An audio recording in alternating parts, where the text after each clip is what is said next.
Hello everyone, a very good afternoon to all of you and welcome to Pratham batch of Infinity Learn by Sri Chaitanya. Hi Sai, Sameer, yes we are a part of Sri Chaitanya only. Hi Sanjay, hello everyone. स्वागत है आप सभी का इस channel पे. अगर आप new हैं तो ये हमारी जो क्लास है वो है क्लास 9th के लिए and the name of the batch is प्रथम बैच. ठीक है, जिसमें अभी तक हमने फर्स्ट चैप्टर जो है matter in our surrounding finish कर लिया है एंड फर्स्ट चैप्टर के आज क्वेश्चंस हम लोग डिस्कस करने वाले हैं. हाय कविता, गुड आफ्टरनून. ठीक है, तो आई एम श्योर बच्चों आप लोगों ने मैटर इन आवर सराउंडिंग्स जो है वो ऑलरेडी कंप्लीट कर लिया होगा अपने स्कूल में. तो आज आप लोग मेरे साथ सॉल्व करेंगे उसके क्वेश्चंस होंगे बीच में एक्सरसाइजेस के, बीच में जो एग्जाम्पल्स के बाद जो ब्लू कलर में क्वेश्चंस होते हैं वो, एंड उसके बाद जो आफ्टर चैप्टर एक्सरसाइज होती है उससे. Hi Vivek, how are you? Yes, right,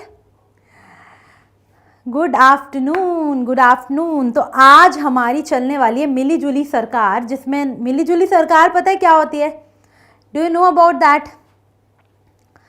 हाँ जी, मतलब किसी का भी मेजॉरिटी नहीं रहेगा, ऐसा नहीं रहेगा, वन वे कम्युनिकेशन नहीं चलेगा, दोनों तरफ से आएगा. मतलब मैं भी आपको पढ़ाऊंगी एंड साथ में आप मुझे आंसर्स देंगे. तो जल्दी से बच्चों सबसे पहले तो अपने साथ अपने जितने भी फ्रेंड्स हैं उनको सेशन की लिंक भेजिएगा और मैं चाहती हूँ कि ज़्यादा से ज़्यादा बच्चे आज के सेशन में आए. फ़ायदा क्या होगा उससे ये फ़ायदा होगा कि मुझे जल्दी से आंसर्स मिल जाएंगे और आप लोगों को भी अपने सॉल्यूशंस मिल जाएंगे, है ना बच्चों? चलिए,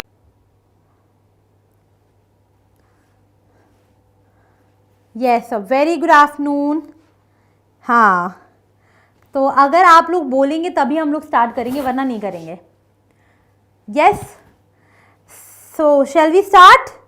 okay, so here this is the first question in front of your screen. Which of the following are matter? Right, so बच्चों you only have to answer here in the chat box. I am not going to answer for you. You only have to answer in the chat box. ठीक है, I think there is no delay. Yeah, great. चलो तो बताइए क्या होगा इस question का answer. Which of the following are matter? इनमें से मैटर क्या है ना? इनमें से मैटर क्या है? कौन कौन से मैटर है इनमें से? Come on. I want participation from you guys. Yes. हाँ जी यार, अगर आप लोग आंसर नहीं देंगे then nothing will gonna happen because ultimately you only want answer आपको चाहिए ना. मैम को तो आते हैं, मैम को तो आंसर्स पता है. Very good Kavita, Vivek, yes. Which of the following are matter? Chair, yes, this will be matter. Air, yes. Love, smell, hate, no, these are feelings. Can we count them? Do they have any mass? No, right? So this will not come under matter. These are feelings or taste.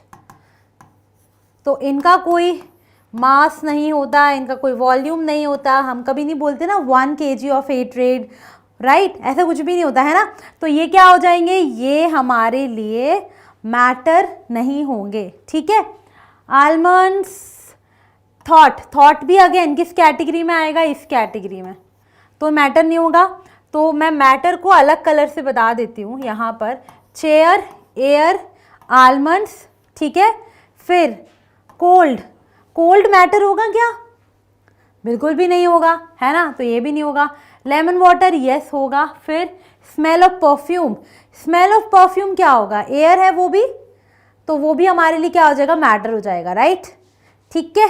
तो correct answer क्या होगा हमारा? Chair, air, almonds और lemon water and smell of perfume, ये वाले हमारे हो जाएंगे मैटर. वेरी गुड विवेक, करेक्ट. चलिए, बिल्कुल सही बात है, बिल्कुल सही बताया आप लोगों ने. नेक्स्ट क्वेश्चन पे आते हैं. यस कविता, वेरी गुड. नेक्स्ट क्वेश्चन पे आए. चलिए, तो नेक्स्ट क्वेश्चन पे आते हैं अभी हम लोग. Give reasons for the following observation. In observation का रीजन बताना है. सिचुएशन देख लेते हैं पहले तो, ठीक है. चलिए, situation is the smell of hot sizzling food reaches you several metres away, but to get smell from cold food you have to go close. यार बहुत बहुत बार आप लोगों ने एक्सपीरियंस किया होगा, मम्मी किचन में खाना बना रही होती हैं और जो स्मेल है, जो खाना आहा हा टेस्टी खाना बन रहा होता है, उसकी स्मेल हमारे नोज़ तक आ जाती है बहुत आसानी से। बट अगर कोई ठंडा खाना आपके सामने रखा हुआ है और आपको स्मेल करना है तो आपको थोड़े से उससे पास जाना पड़ेगा, राइट? तो आपको बताना है रीज़न क्या होगा। Ma'am, because the kinetic energy is more in hot food. Okay, good good good, देखो very good Kavita, yes very good Kotaro, very good, diffusion की वजह से, बिल्कुल सही बात है। गैसेज, स्मेल क्या है? स्मेल इन अ वे जो ट्रैवल करेगी in the form of gas करने वाली है, राइट? अब हॉट एयर, हॉट फूड है, मतलब टेम्परेचर ज़्यादा है, टेम्परेचर ज़्यादा है। अगर हमारा टेम्परेचर ज़्यादा होता है बच्चों तो काइनेटिक एनर्जी भी ज़्यादा होती है ना? अगर टेम्परेचर ज़्यादा होगा तो काइनेटिक एनर्जी ज़्यादा होगी, मतलब जो पार्टिकल्स हैं ऑफ गैसेस वो फास्ट मूव करेंगे, है ना? तो दूर से जो मम्मी खाना बना रही होंगी और हाई स्मेल खाने की हमारे तक आ जाएगी, क्यों? क्योंकि वहाँ पर टेम्परेचर ज़्यादा है, गर्म खाना है, राइट? लेकिन ऑन दी अदर हैंड जो पार्टिकल्स कोल्ड फूड के अराउंड एयर होगा उनके होंगे, उनकी काइनेटिक एनर्जी कम होगी, तो वो अगर पास ही होंगे तभी हमको स्मेल आएगी। Very good. तो जो रेट ऑफ डिफ्यूजन है, काइनेटिक एनर्जी बढ़ेगा, काइनेटिक एनर्जी बढ़ेगा तो आप बोल सकते हो कि rate of diffusion will increase, है ना? रेट ऑफ डिफ्यूजन भी बढ़ जाएगा। रेट ऑफ डिफ्यूजन किसका ज़्यादा होगा? रेट ऑफ डिफ्यूजन ज़्यादा होगा हॉट फूड का rather than cold food. Yes Suhas, very good, yes Bhoomi, great, बिल्कुल सही बोला आप लोगों ने, सही बात है। ठीक है बच्चों, तो आपको समझ में आया यहाँ तक? ठीक है, किसी को कोई डाउट तो नहीं है? हाय हाय अंशुल, चलिए moving ahead. Next, a diver is able to cut through water in swimming pool, which property of matter does this observation show? हाँ जी, तो नेक्स्ट क्वेश्चन आ गया हमारी स्क्रीन पे, हमको बताना है इसका आंसर क्या होगा। देखते हैं कौन इसका आंसर बताता है सबसे पहले। टन टनाटन टन, intermolecular space, yes yes, very good. Bhoomi ने बताया है आंसर, बाकी लोगों का आंसर का भी I am waiting. Intermolecular space, okay.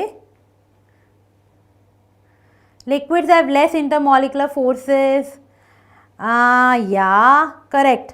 सो बच्चों क्या होता है, जब आप पानी में जाते हो तो आप अपने हैंड्स को आराम से वहाँ पर मूव कर पाते हो, this is because of the property which is IMF। तो यहाँ पर IMF क्या होता है? Intermolecular forces. तो लिक्विड्स के केस में इंटरमॉलिकुलर फोर्सेस कंपैरेटिवली वीक होते हैं, ठीक है? तो जिसकी वजह से जो उनके बीच का डिस्टेंस होता है वो ज़्यादा होता है लिक्विड के मॉलिक्यूल्स का, और आप अपने हैंड्स को फ्रीली मूव कर सकते हैं, राइट? तो किस प्रॉपर्टी की बात कर रहे थे? बिल्कुल बच्चों ने एकदम सही आंसर दिया है, that property is IMF। IMF क्या है? इंटरमॉलिकुलर फोर्सेस, ठीक है ना? IMF का एक और फुल फॉर्म है, क्या है बच्चों? IMF जो है एक इम्पॉर्टेंट ऑर्गेनाइजेशन है। Do you know the full form? हाँ, देखते हैं बच्चों की जीके कैसी है, जीके का टेस्ट हो जाए थोड़ा सा।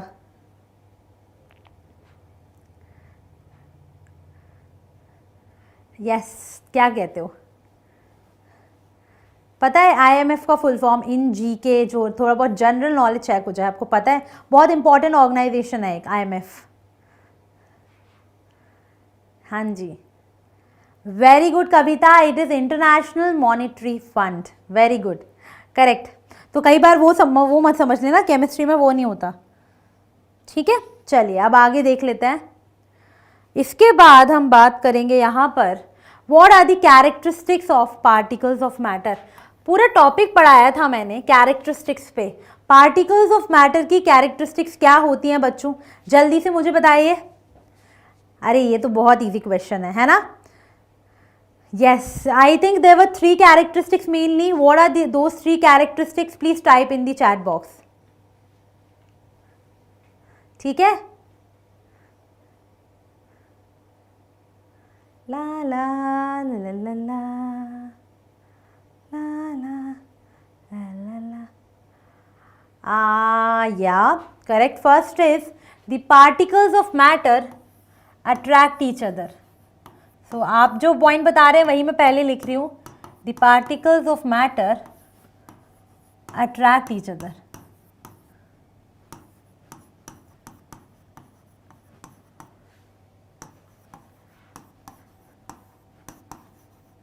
The particles of matter attract each other. This is the first. Yeah, attract each other ये बता दिया सबने, right? They have intermolecular space. Attraction तो हो गया. Next point.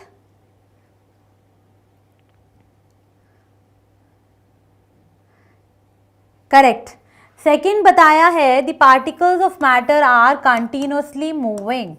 Are continuously moving or are in random motion. Moving or are in random motion. उसके बाद कुछ और था क्या? एक और पॉइंट था, एक और था. Next point. हाँ जी, ये तो मैंने आपको ये दोनों पॉइंट्स बता दिए थे. वो थर्ड पॉइंट ऑल्सो. तो लेट मी वेट, देखते हैं कौन गेस करता है ये वाला पॉइंट. ठीक है, हाँ जी बताइए. Very good Suhas. So the third point is the particles of matter have space between them. Have space between them. ठीक है, तो जो पार्टिकल्स ऑफ मैटर है उनके बीच में क्या होता है? स्पेस होता है. तो बच्चों ये मेनली 3 कैरेक्टरिस्टिक्स है.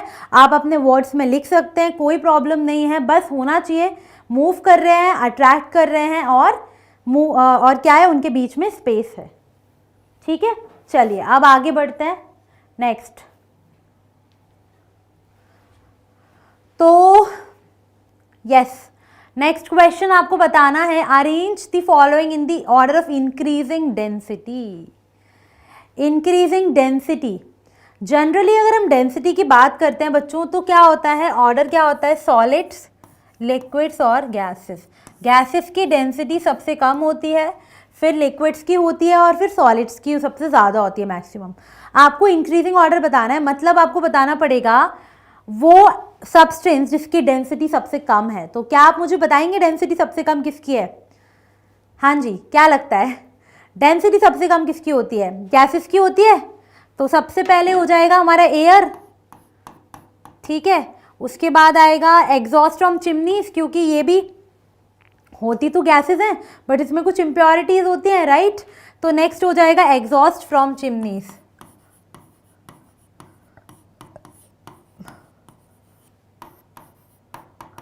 राइट, चलिए नेक्स्ट क्या आएगा? ये हो चुका. अब Honey, water, chalk, cotton and iron. तो इसके बाद क्या आएगा बताइए? वाटर पक्का, श्योर. वाटर और हनी. हनी तो समवॉट सॉलिड होगी, मतलब डेंस होगी, राइट, वाटर से. तो अब आएगा वाटर, फिर आएगा हनी, क्योंकि बाकी अब सॉलिड ही बचे हैं ना. अब क्या आएगा इसके बाद? वाटर के बाद ओके यस. हाँ, अब देखना एक हम ये भी देखेंगे. ये हो चुका है. अब बचा Honey, chalk, cotton and iron. तो कॉटन की डेंसिटी ज़्यादा होगी या हनी की होगी? यार राइट. यहाँ पर बीच में हमने जो एक मिस किया है वो होगा कॉटन. कॉटन होगा यहाँ पर, फिर हनी, उसके बाद बचा चॉक और आयरन. तो चॉक और आयरन में पता है आपको, यहाँ आएगा चॉक और फिर आएगा आयरन, राइट. तो ये हो जाएगा हमारा order of increasing density. Cotton यहाँ है ना, कॉटन आया वाटर के बगल में. ठीक है Kotaro, is it clear? Water के बगल में आया है. ठीक है, चलिए. तो आई होप आपको ये क्लियर है. किसी को कोई डाउट है तो बताओ.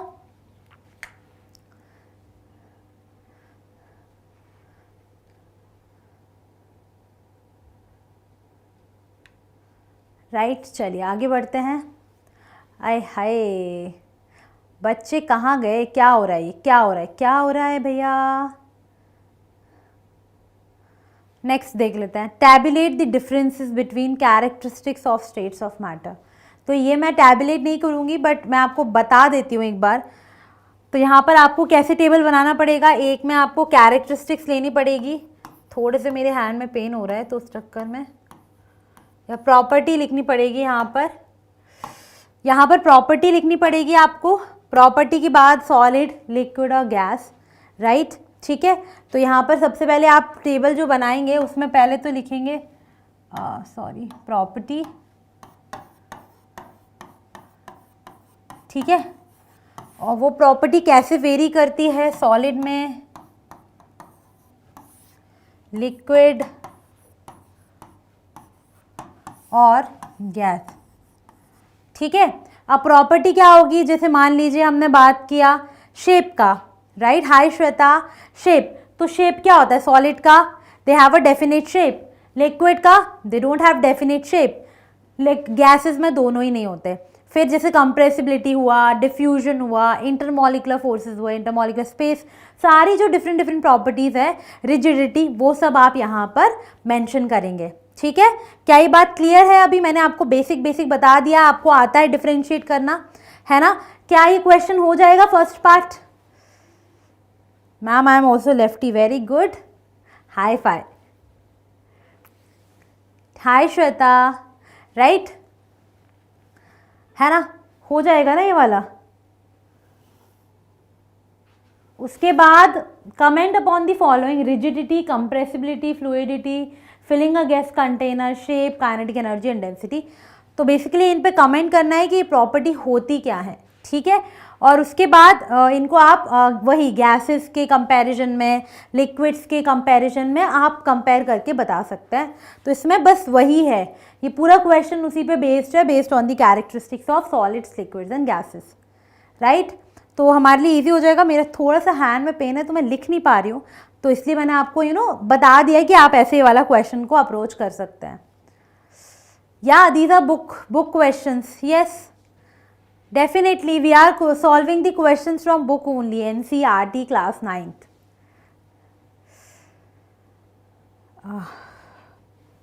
filling a gas container, does liquid have this property? No. Okay, चलो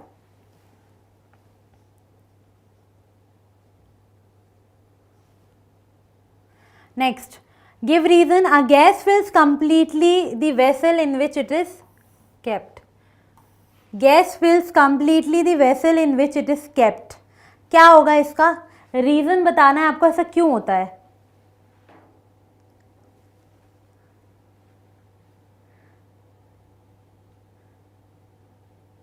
हाँ जी बताइए।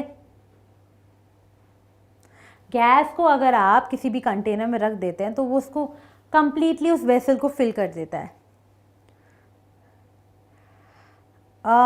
बच्चों सिंपल सा है कि गैसेस में है जो इंटरमॉलिकुलर फोर्सेस वीक होते हैं, इंटरमॉलिकुलर स्पेस बहुत ज़्यादा होता है, तो पार्टिकल्स जो है वो मूव करते रहते हैं इधर से उधर। तो इसलिए आप किसी भी कंटेनर में आप उसको रखते हो, वो जो है उस कंटेनर के अंदर हर जगह मूव करते रहते हैं, राइट। जिसकी वजह से आपको ऐसा लगता है कि आपने वो वेसल है वो पूरा भर गया गैस से, ठीक है। चलिए, because of weak intermolecular forces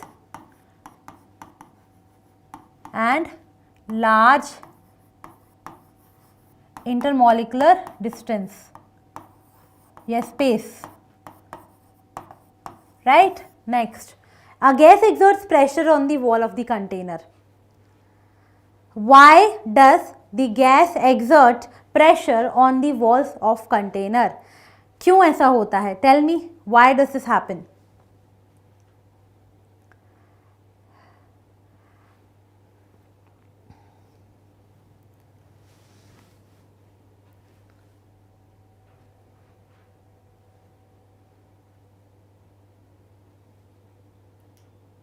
yes, gas जो है वो प्रेशर एक्सर्ट करता है on the walls of the container. Why?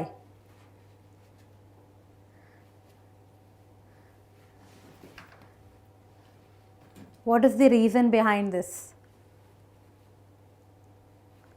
Come on come on come on, tell me क्या हो सकता है इसके पीछे का रीज़न।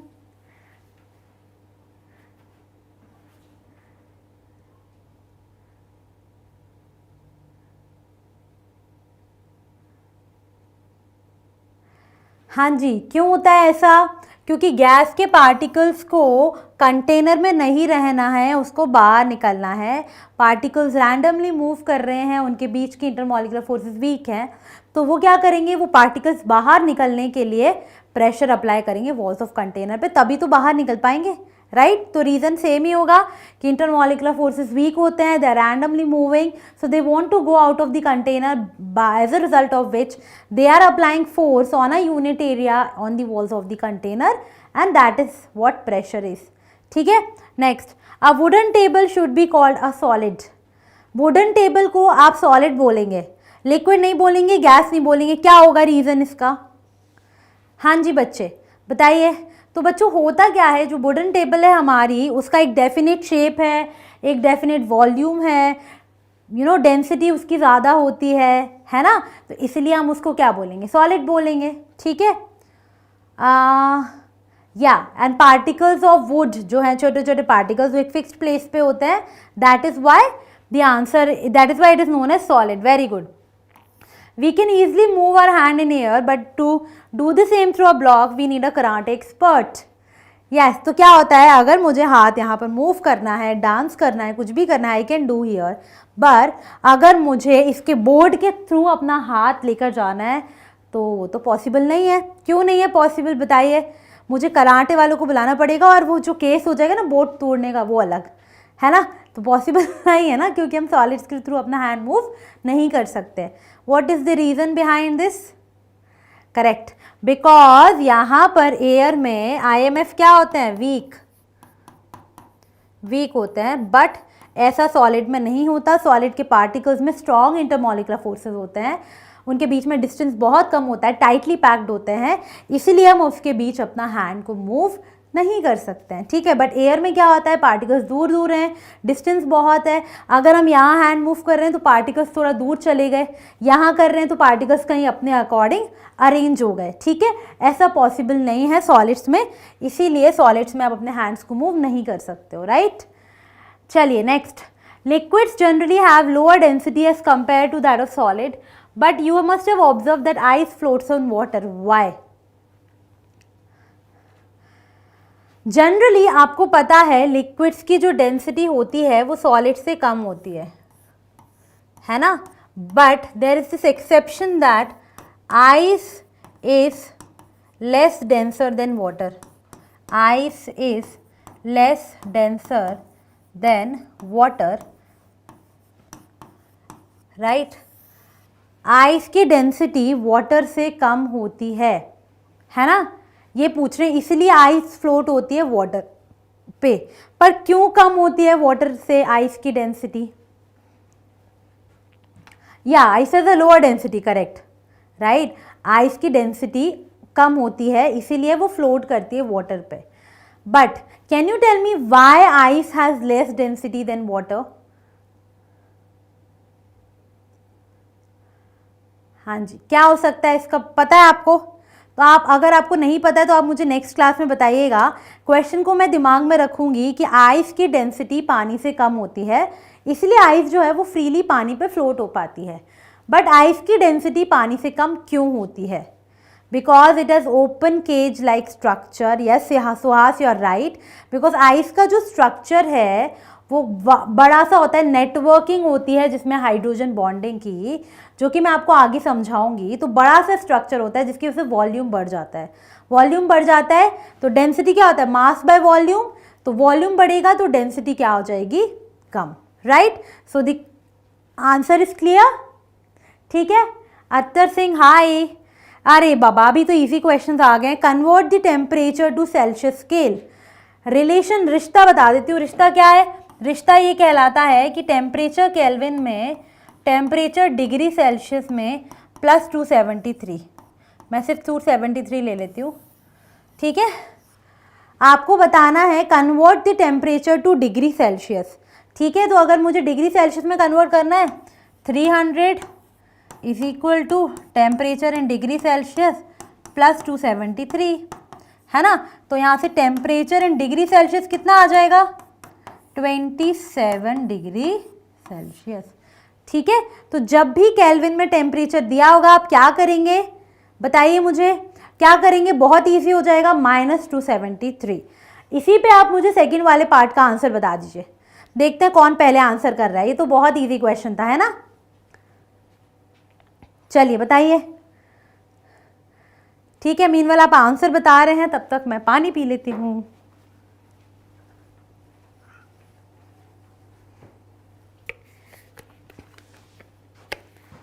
ठीक है, ये 2 मैम ने कितना अजीब सा बनाया ना। Yes Shweta, right.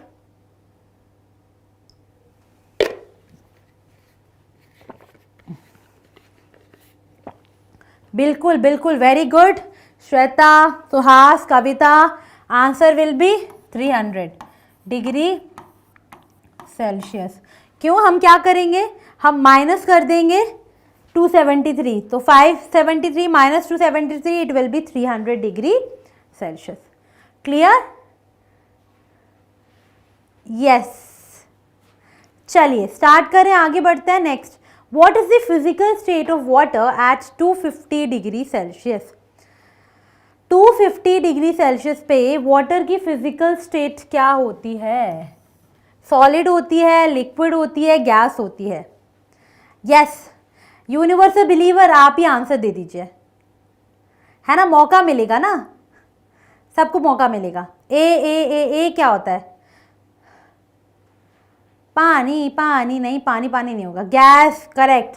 सो 250 डिग्री सेल्सियस पे water will be in the form of gas, क्योंकि वाटर का बॉइलिंग पॉइंट कितना है, 100 डिग्री सेल्सियस। तो 100 डिग्री सेल्सियस पे बॉयल होना शुरू कर देगा, 250 तक जाते जाते क्या होगा, धुआं धुआं हो जाएगा पानी का, राइट, गैस में होगा। वेरी गुड, ठीक है, yes, good good good good, very good. Next, what about 100 degree Celsius, what will be the physical state of water at 100 degree Celsius. चलिए बताइए, बी पार्ट। ओहो मैम ने, लिक्विड स्लैश गैस क्या होता है,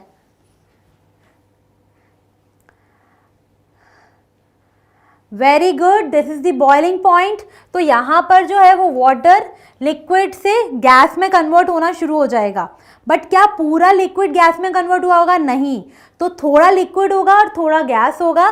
तो यहाँ पर दोनों होंगे, लिक्विड में भी होगा वाटर और गैस में भी होगा। ठीक है, तो यहाँ पर एट बॉइलिंग पॉइंट यहाँ पर दोनों स्टेट्स होंगी, राइट, यस। किसी को कोई डाउट,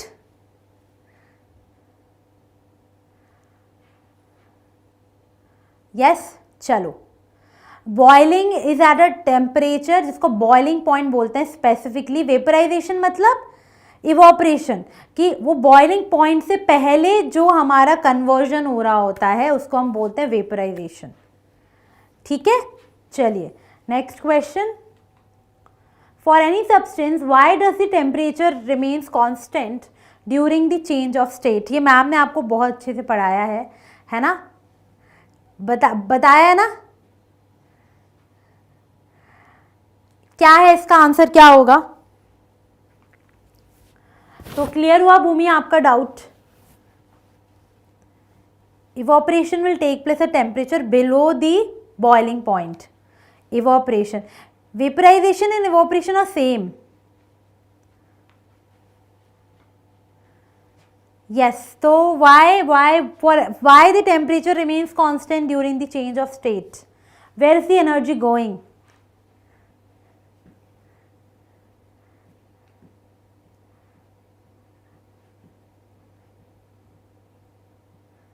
बताइए। Because the molecules get heated and want to spread latent heat. Yes, correct. जो आप एनर्जी आप सप्लाई कर रहे हो वो देखो बॉइलिंग पॉइंट पे क्या हुआ, पहला लिक्विड मॉलिक्यूल जो है वो गैस में कन्वर्ट करना होना शुरू हो गया, बट अब आप जो हीट करते जा रहे हो वो एनर्जी जो है वो लेटेंट हीट के फॉर्म में जा रही है और वो सारे मॉलिक्यूल्स को गैस में कन्वर्ट कर रही है, राइट तो ऐसे पॉइंट ऑफ टाइम पे टेम्परेचर तो चेंज नहीं होगा, बल्कि जो आप एनर्जी दे रहे हो वो सारे मॉलिक्यूल्स को गैस में कन्वर्ट करने के लिए यूज हो रही है। इसीलिए जो टेम्परेचर है वो कांस्टेंट हो जाता है, because the energy we are supplying is hidden. It is latent heat because we are supplying this energy to to convert the molecules of liquid to gas, right? Understood? Latent heat. So this is becoming latent heat. Next, suggest a method to liquefy atmospheric gases. Means they are asking us how we can convert gas to liquid. Heat supply during the change is used up in overcoming the intermolecular force. Correct, Suhas, very good. Shweta, what? No, sorry, it's okay. We are in the process of learning, बच्चों, ठीक है? Okay, yes. तो gas to liquid first by decreasing temperature and by increasing pressure. We can do either of this. या तो we can decrease the temperature or we can increase the pressure. ठीक है? By any of these it will work. Next, why does a desert cooler cool better on a hot dry day? Question is, cooler की जब आप बात करते हो तो desert का जो कूलर है वो बहुत गर्मी वाले दिन, ड्राई वाले दिन ज़्यादा अच्छे से ठंडक करता है रेदर देन अ ह्यूमिड डे, है ना? अगर ह्यूमिड डे होगा तो नहीं करेगा, लेकिन ड्राई डे होगा तो क्या होगा, जो कूलर है वो बहुत अच्छे से ठंडक देगा। क्यों होता है ऐसा? या correct Bhumi, yes it is the reason, correct, due to evaporation. Dry day है मतलब क्या है, ह्यूमिडिटी नहीं है या humidity is less, no humidity. अगर ह्यूमिडिटी नहीं है तो क्या होगा, रेट ऑफ इवोपरेशन ज़्यादा होगा, राइट? इवोपरेशन ज़्यादा होगा तो क्या हो जाएगा, इवोपरेशन जब भी होता है तो वो क्या होता है, कूलिंग इफेक्ट होता है ना? तो ह्यूमिडिटी नहीं है, रेट ऑफ इवोपरेशन बढ़ेगा, रेट ऑफ इवोपरेशन बढ़ेगा तो आपको पता है कि जब भी इवोपरेशन होता है कूलिंग इफेक्ट होता है ना? इसीलिए कूलर हमें ठंडी ठंडी हवा देगा। आपने एक्सपीरियंस किया होगा कि जब ना ह्यूमिड डे होता है तब आपको कूलर से भी जो हवा आती है वो भी बहुत ह्यूमिड सी लगती है, बट अगर गर्मी होगी, एकदम गर्मी होगी तो कूलर आपको बहुत अच्छे से हवा देगा और आपको नहीं वो फील होगा कि यार हाँ यार ठंडक हो रही है। एक्सपीरियंस किया है कि नहीं किया है ना? चलो आई एम श्योर सबने किया होगा। Next, why does water kept in an earthen pot become cool during summer? Earthen pots मतलब मटका, तो मटके में जो पानी होता है वो अभी समर्स चल रहे हैं, बहुत अच्छे से ठंडा हो जाता है पानी। बहुत लोगों ने, हम लोग मतलब घरों में वी आर यूजिंग मटका ओनली, जो मिट्टी का बना होता है, एंड उसमें आप देखोगे तो आपको फ्रीज में रखने की पानी की ज़रूरत नहीं पड़ेगी, इतने अच्छे से ठंडा कर देता है ना? क्यों होता है ऐसा? रीज़न क्या है कि पॉट्स में क्या होते हैं, पोर्स होते हैं, है ना? अर्थन पॉट्स जो होते हैं, मटका जो होता है उसमें पोर्स होते हैं, जिसके थ्रू क्या होता है, इवोपरेशन होता है ना? तो जिसके थ्रू मटके में पोर्स हैं, तो जिसके थ्रू वाटर का धीरे धीरे इवोपरेशन होगा, इवोपरेशन की वजह से क्या हो जाएगा, पोर्स से क्या होगा, इवोपरेशन, है ना? और इवोपरेशन से क्या होगा, कूलिंग इफेक्ट।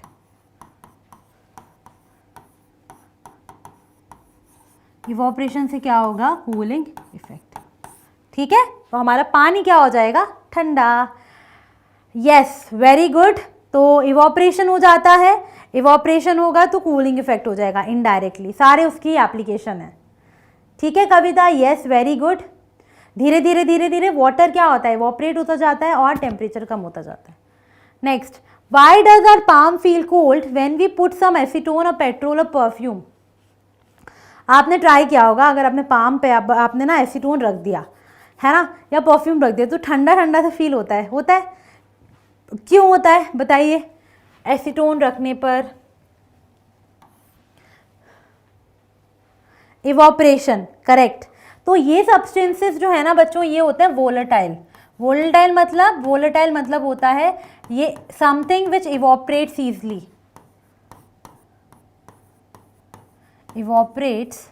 ईजली, तो होगा ये कि जो एसीटोन या पेट्रोल या परफ्यूम है ये वोलेटाइल सब्सटेंसेस होते हैं। वोलेटाइल सब्सटेंसेस क्या होते हैं? वोलेटाइल सब्सटेंसेस वो होते हैं जो आसानी से इवोपरेट हो जाते हैं। अब अगर इवोपरेट होंगे तो आपको पता है इवोपरेशन होगा तो क्या होगा? कूलिंग इफेक्ट होगा, बस खत्म, है ना। तो वो हमारे जो पाम है उसकी एनर्जी को एब्जॉर्ब करके इवोपरेट हो जाएंगे और हमारे एनर्जी कम हुई तो क्या होगा? ठंडा ठंडा फील होगा, है ना। यस, पक्का क्लियर है। चलिए नेक्स्ट क्वेश्चन की तरफ चलते हैं। Why we are able to sip hot tea और milk faster from a saucer rather than a cup? ये भी एक्सपीरियंस क्या होगा भूमि? वोलेटाइल सब्सटेंसेस का मतलब होता है ऐसे सब्सटेंसेस जो अपने आप बहुत जल्दी इवोपरेट हो जाते हैं। जैसे नेल पेंट रिमूवर देखा होगा आपने, है ना। नेल पेंट रिमूवर में क्या होता है? एसीटोन। नेल पेंट रिमूवर अगर आप उसको खुला छोड़ दोगे थोड़ी देर के लिए तो आपने रियलाइज किया कि वो इवोपरेट हो जाता है, गायब हो जाएगा थोड़ी देर बाद लिक्विड। किया एक्सपीरियंस आपने? बताइए, स्पेशली आपने, यार लड़कियों ने तो किया ही होगा, आई एम वेरी श्योर। नहीं किया ना तो आज करके देख लेना, पूरा उड़ जाएगा, फिर मम्मी से डांट पड़ेगी कहाँ गया ये। Yes yes Suhas and Shweta, you are right, very good. Kotaro, correct correct correct. तो बच्चों देखो, जैसे कि मैंने आपको बताया है, अगर नहीं ट्राई किया ना तो घर पे ट्राई करके देखना, है ना। और ये भी किया होगा, कई बार गरम चाय होती है, गरम चाय हम कप से नहीं पीते हैं, हम है ना उसको एक प्लेट में ले लेते हैं जिसका एरिया ज़्यादा है। एरिया ज़्यादा होता है तो क्या होता है? इवोपरेशन रेट बढ़ जाएगा, चाय जल्दी ठंडी हो जाएगी और आपकी जीभ नहीं जलेगी, राइट। BCZ इज because rate of evaporation is directly proportional to surface area, that's it, directly proportional to surface area। Surface area बढ़ेगा तो रेट ऑफ इवोपरेशन बढ़ेगा, रेट ऑफ इवोपरेशन होगा, चाय जल्दी से ठंडी हो जाएगी और हम अच्छे से पी पाएंगे, है ना। Oh Irfan, thank you so much. Yes Bhoomi, correct. What type of cloth should be wear in summer? Summer में कैसे कपड़े पहनने चाहिए? Yes Irfan, do you regularly watch our videos?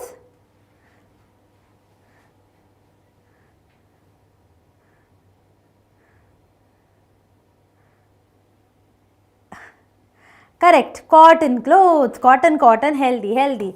तो क्या बोलते हैं भैया, गर्मी में मम्मी बोलती है हमेशा कॉटन क्लोथ्स पहनने चाहिए। क्यों पहनने चाहिए? ये भी मैंने क्लास में पढ़ाया था, बिकॉज कॉटन क्लोथ्स का से जो स्वेट का इवोपरेशन जल्दी हो जाता है और हमको गर्मी नहीं लगती, है ना। Very good. Next, convert the following temperature to Celsius scale. इन टेम्परेचर को आपको कन्वर्ट करना है सेल्सियस स्केल में, तो बहुत ईजी है। कैसे करोगे? टेम्परेचर इन डिग्री सेल्सियस में कन्वर्ट करना है, राइट। तो बस 293 माइनस 273, है ना, अभी बताया था मैम ने, तो 20 डिग्री सेल्सियस। सिमिलरली 470 में से माइनस करेंगे 273 तो कितना हो जाएगा? Tell me. हाँ जल्दी बताइए। ए पार्ट तो ये हो गया, बहुत इजी था। बी पार्ट बता दो जल्दी से, क्या होगा? ये तो मैम ने बता दिया, चलो, पर मुझे ना इतना कैलकुलेशन नहीं आता, तो आंसर क्या होगा वो आप बताएंगे। Yes, very good. So the answer is 197 degree Celsius. टन हो गया, ये तो बहुत ईजी है ना। You can expect question from this, very good. हाँ आठवीं अभी देखो, बिल्कुल सही बोल रहे हो आप भी, 273.15 लेते हैं, बट इससे भी काम चल जाएगा, ठीक है। एग्जैक्ट वैल्यू अगर आपको निकालनी है तो आप 273.15 लीजिएगा। ओके, अब आपको कन्वर्ट करना है टेम्परेचर टू केल्विन स्केल। अरे ये हो गया मेरा आंसर, 25 प्लस 273 दैट इज 298, है ना, केल्विन। या फिर आप इसको क्या लिख सकते हो, 15 और ऐड करोगे तो 298.15 केल्विन, ठीक है। एंड नेक्स्ट क्वेश्चन का आंसर भी वैसे ही आप बताएंगे। ये तो हो गया ए पार्ट, बी पार्ट का आंसर आप लोग बताएंगे क्या होगा। टेम्परेचर इन केल्विन, यस 298, ये तो हो गया पहले वाले का। सेकंड,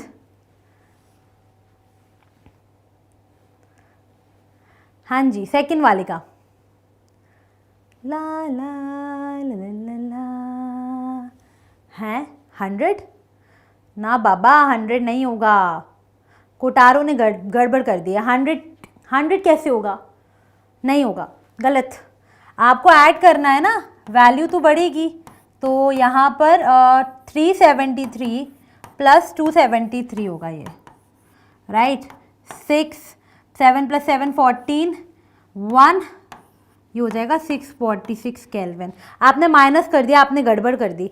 आपने क्या किया, 373 केल्विन को डिग्री सेल्सियस में कर दिया, तब आएगा 100 डिग्री सेल्सियस। क्लियर है? जितने लोगों ने भी 100 आंसर दिया था, ठीक है। चलिए, बहुत बढ़िया, बहुत बढ़िया। Next, give reasons. Naphthalene balls disappear with time without leaving any solid, why is this happening? Yes, हाँ, नो प्रॉब्लम। चलो, नैप्थलीन बॉल्स थोड़े टाइम बाद अपने आप गायब हो जाती है ना। तो नैप्थलीन बॉल्स क्या होती हैं, सॉलिड होती हैं, है ना। सॉलिड से कन्वर्ट हो जाती हैं गैस में, सबलाइम हो जाती हैं। Very good, due to sublimation. So this is due to sublimation, this is due to sublimation, right. Now next, we can get the smell of perfume sitting several metres away. क्यों होता है ऐसा?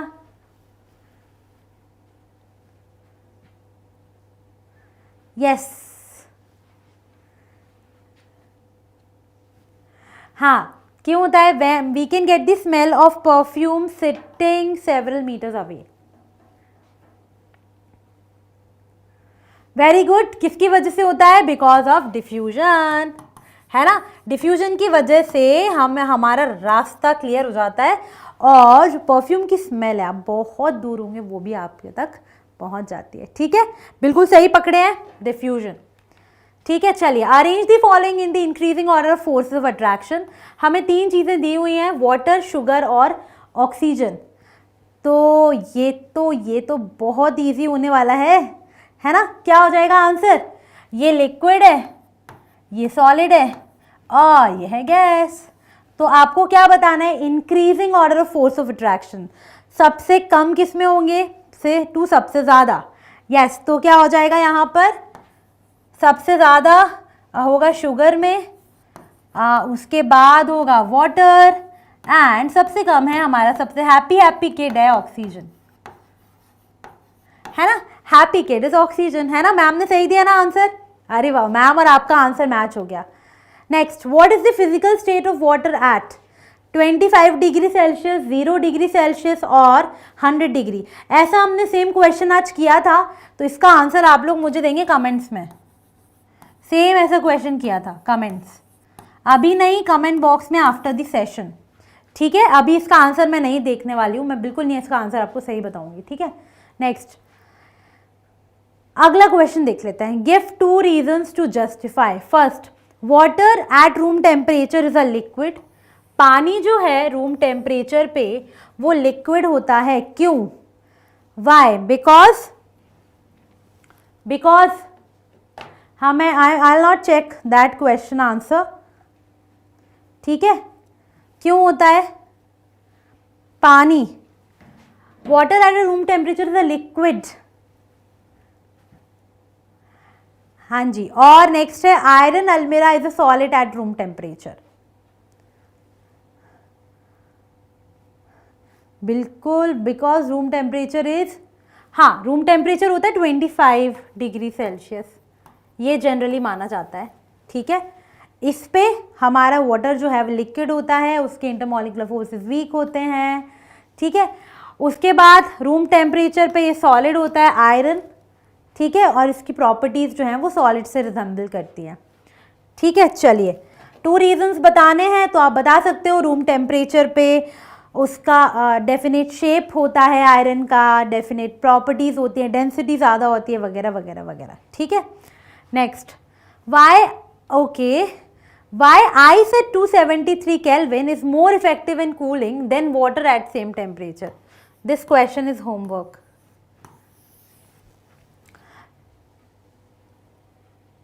ठीक है, थोड़ा सा तो मेहनत आपको करनी पड़ेगी, आपको बताना पड़ेगा कि इसका आंसर क्या होगा। ठीक है, होमवर्क है ये वाला क्वेश्चन, राइट। उसके बाद हाँ, ये एक्सपीरियंस क्या होगा, किससे ज़्यादा जलते हैं, स्टीम से या वाटर से।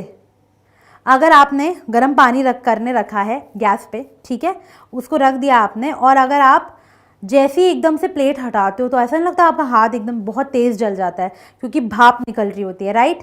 Correct, steam. वाई स्टीम, ये तो सही बात है, स्टीम है। क्यों स्टीम? करेक्ट, बिकॉज ये रिएक्शन एक्सोथर्मिक होती है, बिकॉज इस रिएक्शन में जो पहले पानी ने जो हीट एब्जॉर्ब की थी ना, लेटेंट हीट, वो बाहर निकल जाती है, जिसकी वजह से आप ज़्यादा जलते हो। ठीक है, वेरी गुड, करेक्ट। ओहो, लास्ट क्वेश्चन, ये तो बहुत इजी है, क्लियर दिख रहा है क्या? तो सॉलिड से लिक्विड, लिक्विड से गैस, फिर ये प्रोसेसेस के नेम्स बताने हैं, तो बहुत इजी है ये हमारे लिए, ये भी हमारे लिए होमवर्क है। तो बच्चों, मैंने आपको ओवरऑल 2 क्वेश्चंस होमवर्क में दिए हैं, जिसके आंसर्स आपको कहाँ देने हैं, जिसके आंसर्स आपको देने कमेंट बॉक्स में। ठीक है, तो अभी तुरंत जैसे ही सेशन एंड होगा ना, तुरंत आंसर दे देगा, क्योंकि आपको याद रहेंगे, है ना। तो मैं वेट करूंगी इन क्वेश्चंस के आंसर्स का। ठीक है, पक्का मुझे आंसर्स मिलने वाले हैं कि नहीं, मिलेंगे या नहीं, बताइए।